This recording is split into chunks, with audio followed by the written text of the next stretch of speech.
With the 5-year anniversary of 2020, if you will, I thought it'd be fun to reflect on the absolute most peak era of TikTok.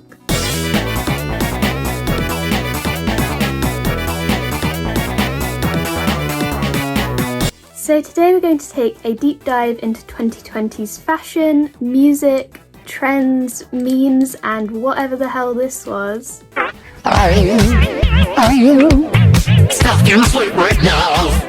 All that sweet word love. Smack my ass like the drum. And on today's episode of I Have a Weirdly Specific Pair of Earrings to Match Every Single Topic I Ever Cover, we have my very own positive COVID tests. Yay! Does anyone remember in like 2017 to 2019 when it was like social side to have TikTok? Like people were embarrassed to even have the app on their phone. Well, cringe 2019 TikTok really paved the way for the trends of 2020. There was the whole e-girl versus visco girl rivalry, and this was the first time in a hot minute that a slightly alternative adjacent style was trendy. Like literally for a few years before that, all people wore was a white shirt and jeans, and I looked like this. So despite the cringe status of the e-girl trend, I very much welcomed it. Also, I still do the little chic heart things sometimes, they eat. And then 2020 came along and it was suddenly cool to be like me, and it was jarring as hell. I was like the weird kid in school for being gay and autistic and alternative, and suddenly that was like all anyone wanted to be. And suddenly like all the popular girls in school thought I was the shit. It was a very weird experience. When you think of 2020 fashion, you most likely think of bunny hat kids, but indie and cottagecore were also very popular. So I wanted to talk about cottagecore first because I think it's really interesting that COVID, having us all off school, made us reconnect with nature and slow living and having hobbies. The fashion of the time really reflected this change in lifestyle and the improved work-life balance, and now there was time to paint and bake bread and go on woodland walks. Some staples of the cottagecore style are long flowy skirts, florals, and corsets. And we need to mention the Lyrica Matoshi strawberry dress specifically because people went crazy for this. I even wrote a whole essay about it in high school and its many fast fashion knockoffs. The cottagecore trend also caused frogs, mushrooms, and most notably the strawberry cow to become very popular. This style is based off cottage lifestyle, if that wasn't obvious, and encouraged hobbies like gardening, baking, art, sewing, and crochet. Overall, a really wholesome trend bar the fast fashion, and it's still a style I really love to this day. Next we have indie, which was like the main socially acceptable fashion trend. A microdose of fun colours for people who don't quite want to commit to the arson bit. Indie is characterised by bucket hats, flared jeans, crop tops, money pieces, butterfly clips, and most notably the TikTok colour corrector filter, which made everything look super bright. There was also a very specific room decor style that went hand in hand with it that involved fake vines, CDs, cow print, and LED strip lights, which had Gen Z in a chokehold for a year or two, and then it quickly died out when people started finding spiders living under them. There was also a big explosion in the popularity of weird earrings, which if you know me, you know that's like my whole bit to this day. In college, when people didn't know my name, they'd call me the one with the earrings. But yeah, this was one thing I adopted during 2020 and stuck with. I even made my positive COVID tests into earrings as a testament to 2020. And then the 2020 style, bunny hat kids. This was a weird mishmash of like pastel goth, scene and decora fashion, and it was super controversial in the alternative community because on one hand, an alternative subculture being a passing trend is the complete opposite of the point of subcultures. But despite that, the bunny hat kids had their own values and were often passionate activists, especially when it came to queer identities and positivity surrounding micro-labels within the community. Particularly neopronouns and self-chosen names, which unfortunately were widely mocked, and queer kids having fun with self-expression were dubbed arsons as a stereotypical non-binary name. Want to sit with us? My name's Arson. That's Bug. It doesn't really talk much. Say something, Bug. Bug. This trend involved bunny hats, fishnets, demonias, striped socks, short skirts, candy bracelets, and Monster Energy. Now, 2020 alt kids are a bit like Twitter femboys in the sense that a lot of them seem to only buy clothes from Amazon, which I was also guilty of, to be fair. So there is a lot of discourse online about what makes up an alt subculture, but I'll try my best to explain it to the best of my understanding. An alternative subculture is characterised by fashion, political stance, and music. It can be just one, it can be all three. A lot of them are derived from punk political values, but there are also subcultures like Gyaru, which exist in protest of beauty standards. But a value that's consistent through many subcultures is encouraging somewhat ethical consumption and DIY, which by extension is anti-microtrend. I do applaud bunny hat kids for the amount of DIY they did. For example, candy accessories were popular, as well as recycling Monster Energy cans and even making fake septum piercings out of can tabs. I think it's important to acknowledge that a lot of people wearing this fashion were quite young teens, and ethical fashion might not have been super accessible to them, whether that's because of money, strict parents, or just a lack of understanding about what goes on in the textiles industry. But I think everyone can agree people hopping through different styles every few months based on what is trendy is a major issue. You rarely see these people anymore. Those Amazon bunny hats are probably in landfill now, and that's what made this style that labelled itself as alt so controversial. Heck, it never really had a name, it was just alt. And hence the side of TikTok we're talking about was dubbed alt TikTok. And anything outside of alt TikTok was straight TikTok. Straight TikTok was basically the default For You page you'd get when you first download the app, dance videos and maybe the odd cat or baby video. A common form of interaction bait at the time was "Bestie, we almost lost you" to straight TikTok. 2020 TikTok alt also highly influenced the cosplay community, and people began accessorizing their wigs with worms on strings, butterfly clips, and infamously, tampons. Outfits were also accessorized with petticoats, fishnets, heavy blush, and the iconic Demonia boots. I did buy these, and I do still wear them from time to time, but I have had people yell "meme boots" at me in public before, more than once. Danganronpa had a huge boom in popularity during this era, which again was weird because I'd been obsessed with it for like years beforehand. But Danganronpa became heavily associated with 2020 because there was such a crossover between the cosplayers and the fashion. I think in particular people had the most fun with Ibuki cosplays because as a character she was quite inspired by the scene subculture. There's also a scene in Danganronpa where Ibuki announces she's performing a song called "I Squeezed Out the Baby, Yet I Have No Idea Who the Father Is." And in 2021 someone turned this into a real song and released it on Spotify, and it was a banger. Nagito Komaeda on the Nintendo DS was also a big meme in 2020. Hello there, everyone! It's me, Nagito Komaeda on the Nintendo DS! And of course, we saw a rise in Sans X Komaeda cosplays, worms on strings included. I have made a full video about Sans Maida because I think it was one of my favourite trends in like the history of the internet ever. Dream SMP was also a very popular fandom in 2020. I never got into it just because I'd never touched that fandom with a 10-foot pole. Anyway, the fanbase were often really weird and parasocial about these adult men alleged kiddly diddlers. If you made the mistake of posting anything green and blue in 2020, everyone would comment DNF, aka Dream Not Found, the ship between Dream and George Not Found, who are real people, by the way. Don't ship real people, that's weird. George Not Found in particular was constantly infantilized on the internet, including this tweet comparing him to a cat, to which someone quote tweeted, "He's a grown man with a dick and balls." Or, remember when someone said that this is George's first life, which is why he's so fascinated and enamored by everything? This is so cute, but also that makes so much sense. Maybe Dream has waited lifetimes for his soulmate and finally found him this time around, and this is why he doesn't want to let him go and clings to him a lot. I'm sure some of you who were into Dream SMP had good memories with it, but this is what I know it for, regretfully. With the rise in eccentric fashion, as well as micro-labels for sexuality and gender, a lot of people took these too far as a form of rage bait. For example, the tampon wigs were often satirical.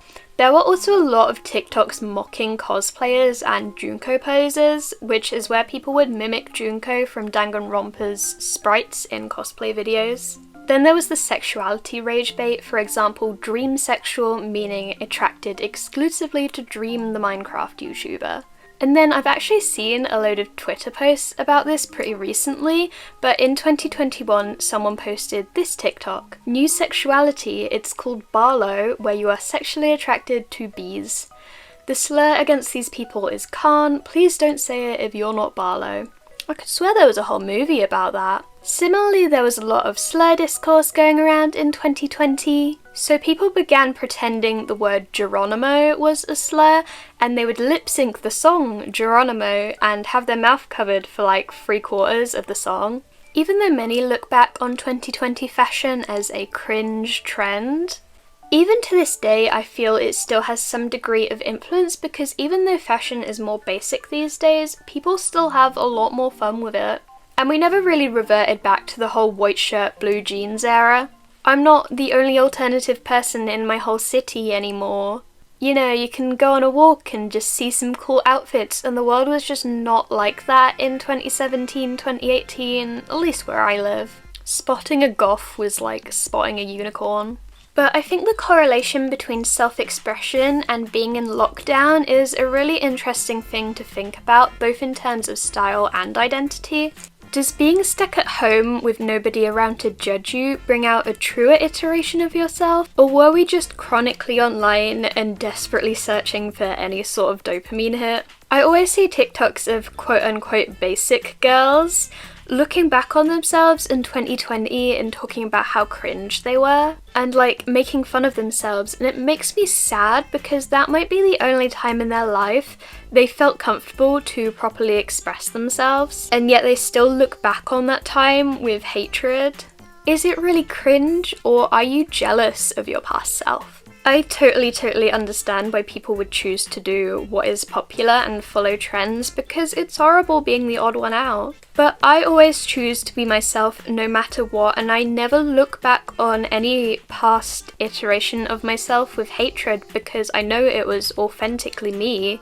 And the same goes for me now. I also see a lot of people saying like being gay or trans was a trend during this time, and even I know people who have suddenly like become straight as soon as we went back to school. But I don't really understand how even the deepest trenches of chronically onlineness can convince someone there's something so drastically different to who they actually are. And knowing even sexuality, something that might dictate your entire future and who you marry, is something that people feel like they need to live a lie about, whether that is to fit in or vice versa and be like quirky and different. Sorry to get deep and stuff, but it's something I think about very often because there's not like a concrete answer. So if you were someone who had an alt phase in 2020, please tell me in the comments whether you felt like you were following a trend or whether that was like a truer form of yourself, because I'm curious.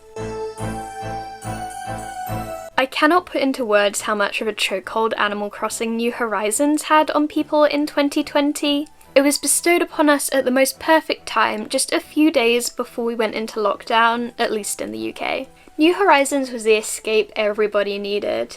You could stay at least somewhat social by playing it with your friends, and it was a simulation of all the things we couldn't do, like go outside and touch grass. Again, tying in a bit with the whole cottagecore trend and the rise of cozy creative hobbies with all the free time lockdown provided for many people. I racked up about 1,200 total hours on New Horizons, before getting burnt out going to 1,000,000,000,000,000 islands to get one character, but seeing this fuck-ass octopus every other island when there are like over 400 characters. Genuinely, why do I see him so often? And it seemed like other people had the same issue when it came to the brand new character Raymond, who quickly rose to Tumblr sexy man status, with everyone drawing him in maid outfits following this iconic image. Raymond ended up with his own goddamn black market. You really had to be there. When a character moves out, visitors can come to your island and convince them to join their island instead, hence people began trading Raymond for in-game items or even real money. Everyone was scrambling to get him, hell you could even pay money just to visit him. The reason why Raymond was so valuable was because being a new character, he didn't have an amiibo card yet, meaning you couldn't just pay a little bit of money to get him like the other villagers. Also, Dom and Sherb are some of my favourite characters, and that hunt was rough because they didn't have cards either. The Raymond incident probably spawned the world's funniest copy pasta. Hello, I have been following your tweets for the past 2 days and have come to the conclusion that you do not deserve to have Raymond on your island. He is my comfort character and seeing him in an environment not meant for him brings me anxiety, so I will be expecting a reply to this DM when you have him in boxes and ready to relinquish him to someone who will treasure him like he deserves.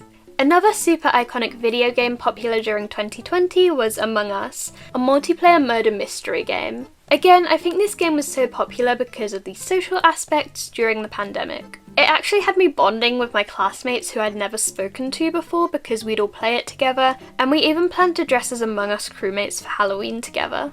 Two of my favourite games, Amori and Genshin Impact, were both released in 2020, just later in the year. They're both very special to me, so I thought they deserved a mention, just in case you weren't convinced 2020 was one of the best years for gaming. I will go over general 2020 trends later in this video, but there are a ton of food related trends during this time, so I thought they deserved their own section. Jelly fruits, as the name suggests, are plastic fruits containing drinkable jelly. You were supposed to just drink them normally, but people found out that if you bit the side of them, they'd pop. And thus a new genre of ASMR type videos were born, and everyone and their nan wanted jelly fruits in 2020. Due to the lockdown and also the steep price tag on these things, people began to DIY them at home using plastic wrap and juice or jelly or worse things, usually to this TikTok audio. I'm really bored today and don't know what to do, so I'm gonna make some jelly fruits. Yeah, make some jelly fruits. Cloud bread was a baking trend that was easily accessible as the only ingredients were egg whites, sugar and cornstarch. Visually it looked super satisfying and fluffy, but most people say it tastes pretty bad and it's also not bread. Whipped coffee was a trend involving whipping instant coffee with a milk frother until it became a mousse-like texture.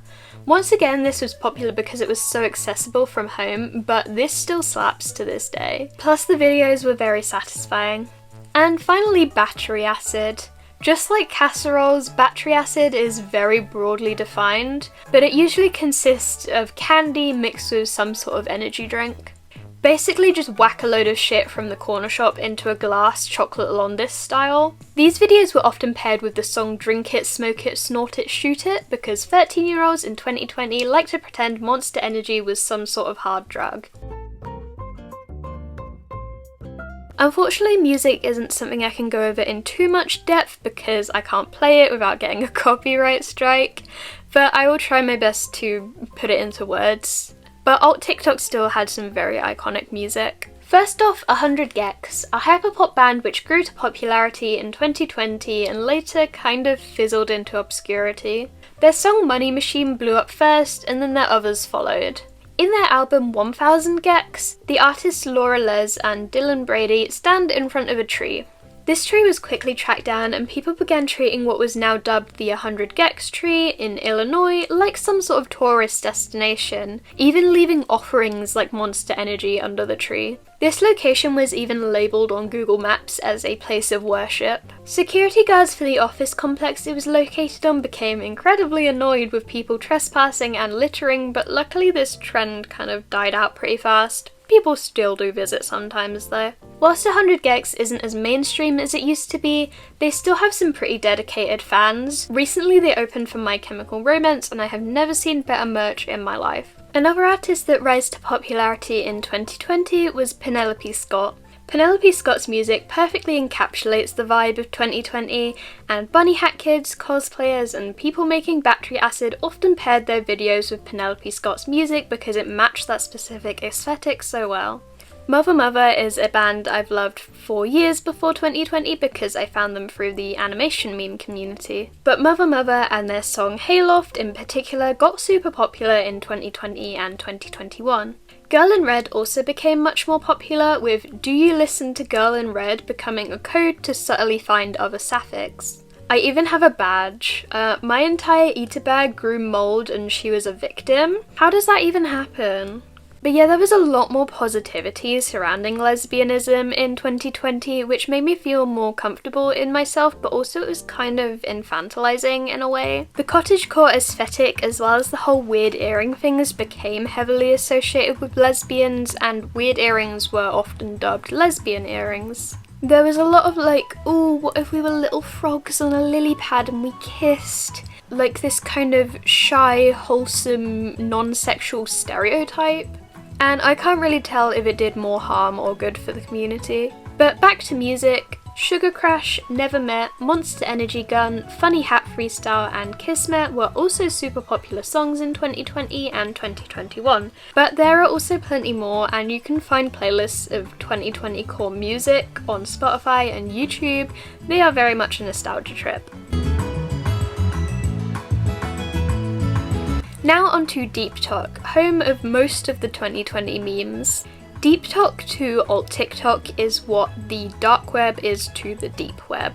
It was like this little niche corner of the internet that treated itself like some sort of exclusive club. Like I mentioned before, the bestie we almost lost due to straight TikTok bait was used to draw people further and further into deeptok. It was a common trend for someone on deeptok to make videos with a friend on straight TikTok, getting them to put down a finger for every deeptok audio they've heard, and they just kind of ended up being thoroughly confused. Deeptok audios were often bass boosted, crispy, and had filters on to make them sound weirder. Some examples include the most iconic deeptok audio, the hanging tree from the Hunger Games. More specifically, the Are You Coming to the Tree section, which would be stylized with an accented E on deeptok. And it would often be combined with other popular audios, including Say So by Doja Cat. This audio was often used on videos with heavy, unsettling filters, and as much as I love deeptok, it made me not want to scroll at night. The tree in question is also sometimes considered the 100 gex tree, so there was a bit of a crossover there. It was often common to quote-unquote deep fry your videos by upping the contrast to make it match the vibe of the audios. There was also the Meal Pops theme song, specifically the Russian version. We had these in England, but they were called Honey Pops, and the advert was in literally every single ad break. I used to mute it because it just got so annoying. Buttholes Are Nothing to Be Laughed At, which is still in my playlist by the way. The Martha Sings theme song. He Has No Lips, How Will He Get a Kiss Kiss? And in particular, most of the deeptok audios came from controversial celebrities, and were usually paired with deep-fried Subway Surfers gameplay. The vegan teacher was definitely the most notable. She had like 20 popular audios all going on at the same time. The only thing that comes out of my ass is a beautiful vegan shit.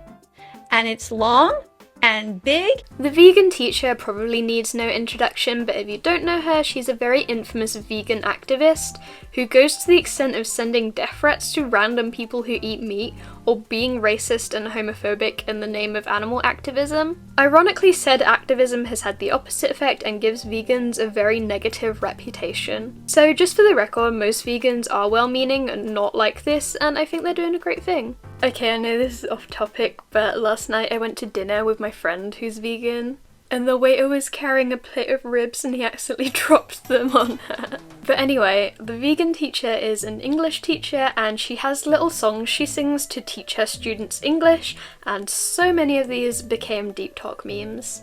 Similarly, Shane Dawson and Gabby Hanna also had many trending audios, including some of Shane Dawson's very racist parody songs, and his crash out about being accused of noncery. I am not a fucking yaw. I, Shane, pedophile.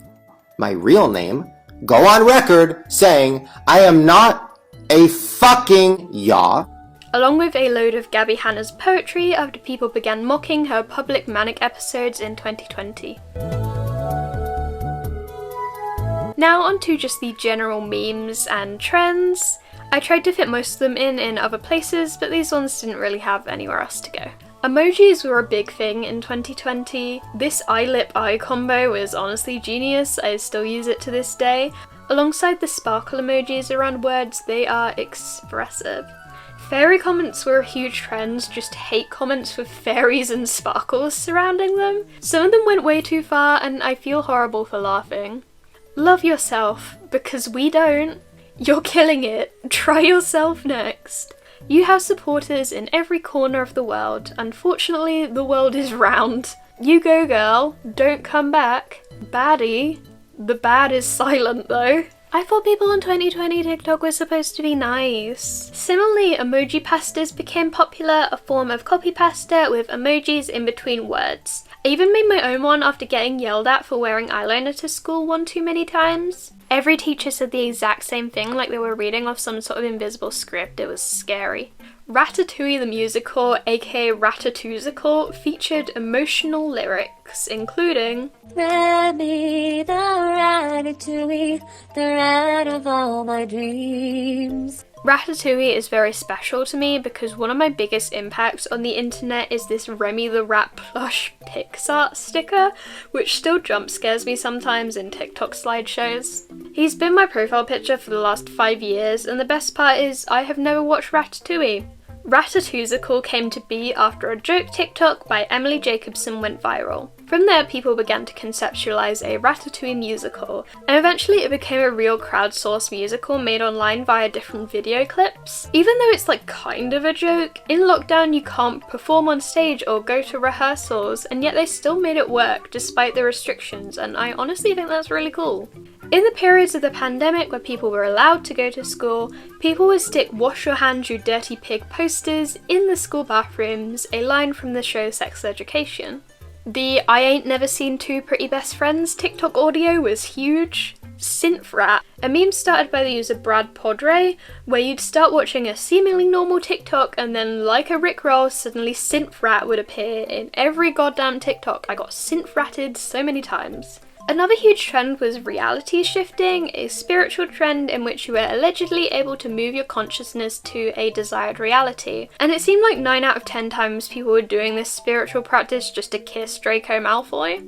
I don't know if it's real or not, it's not my place to say, but a lot of people think it is just lucid dreaming. Allegedly, the difference between lucid dreaming and reality shifting is that reality shifting is more vivid and it does not cause sleep paralysis. And this really appealed to me because I'm very sleep paralysis prone, so actively trying to lucid dream was off the table for me. It never actually worked for me, but people claimed it did, and good for them. But it definitely makes sense that this phenomenon rise in popularity during a pandemic where people were so desperate for escapism. Performative activism was rife in 2020, with the rise of the BLM and ACAB movements. This included things like the Hello Kitty says ACAB post, which I'm sure were well-meaning, but it's still pretty funny in retrospect. Another questionable form of activism was the Manny flag, in which Manny from Diary of a Wimpy Kid was used as a political symbol, with the slogan, "The Manny will not be televised," from a TikTok made by the user @TheMannySpotted. A petition was started to change the flag of the USA to the Manny flag, and the national anthem to be changed to Black and Yellow by Wiz Khalifa. And this petition got over 1 million signatures. The creator of this petition's goal was to trick Fox News into believing that this was a dead serious cause, and report on it as such in order to expose that it was not a reputable news source. I feel like it was treated more as a meme and kind of lost its origins as a political symbol, but I suppose it's better than nothing, and I will always see Manny as an anti-fascist icon. I did try and scour my 2020 camera roll for more memes. It's just pictures of rats with Cheerios and nothing else. How did I find so many? So that's probably it for memes, but I'm sure there are some I've missed. At the start of 2025, to commemorate 5 years since the alt TikTok trend, people online began to wear this fashion and cosplay again and make videos in what was known as the 2020 revival. This trend was very, very short-lived, but it was fun and wholesome in a world that now only seems to mock these forms of self-expression. I think the rapid decline of this trend was mostly down to that weird TikTok ban political stunt thing that also happened in January just a few days later. Anyway, if there's anything to take away from this video, it is to be unapologetically cringe. If people can wear tampons in their wigs, you can wear the outfit you want to. But thank you so much for watching. This was a really fun video to make and it unlocked a lot of memories for me, so I hope it did the same for you too. If you'd like to support me, feel free to like and subscribe, and the link to my Patreon will be in the description for extra content. As always, feel free to drop any video suggestions in the comments, and goodbye! Stay cringe!